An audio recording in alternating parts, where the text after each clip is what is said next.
Sanibonani ekhaya lamaphupho. Uma umusha sicela usubscribe kule channel ukuze ngokulandelayo izosheshe ifinyelele kuwena ividiyo. Osibuzile lapha kwi-comment usibuze ngokuphupha isitimela.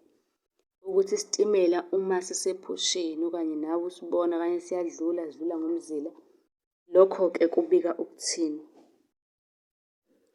Uma unombuzo uyakwazi ukuthi usiWhatsApp kwinombolo ebhaliwe.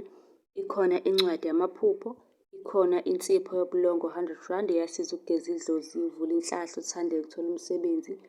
Kuningi nje esiza ngakho namanye-ke ama-products. Mina ngizobe sengizwa ngawe ukuthi ikuphi okudingayo bese uyangi-WhatsApp kwinamba ebhaliwe. Ake singene kulolu daba lesitimela. Uthi ngabe kuchaza ukuthini ukuphupha isitimela sihamba emzileni waso? Abanye-ke kuyenzeka-ke bephuphe bebhekane bebhekene nesimo esikanje, uthole ukuthi ugibele isitimela, isitimela sihambe eceleni komzila noma isitimela siyayihambela. Kahle kahle-ke uma unephupho lesitimela njengoba ngisho, kumele ubheke isimo ukuthi lelo phupho likusiphi isimo. Ngabe wena ujabulile? Ngabe kunenjabulo? Isitimela-ke futhi singasho ibhokisi lomngcwabo. Uma kade wagcina-ke nokugoduka, leli phupho lisho ukuthi-ke goduka uye ekhaya. Umzila uyindlela eya ekhaya, njengoba ngisho ukuthi umzila, isitimela lihamba emzileni kusho ukuthi umzingela, umzila uyindlela eya ekhaya. Ngokwedlozi lesitimela kahle kahle nguwena. Nguwena kahle kahle osuke kumele uhambe uye ekhaya. Uhamba ngomzila wedlozi kahle kahle.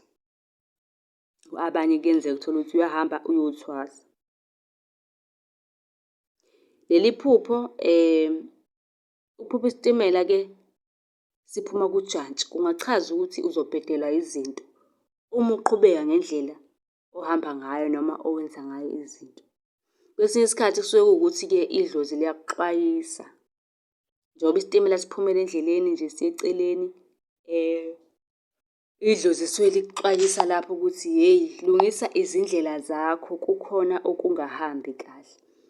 Uma-ke nawe unombuzo usungasibuza kwi-comment. Ngicela futhi usubscribe ukuze ividiyo uma ngiphosta elandelayo isheshe ingene kuwena i-notification. Ungasilandela-ke kuzo zonke iy'nkundla zokuxhumana, ku-Facebook naku-TikTok sichaza amaphupho. Ku-WhatsApp siyatholakala nama-products ney'ncwadi zamaphupho zikhona. UsiWhatsApp ngokushesha.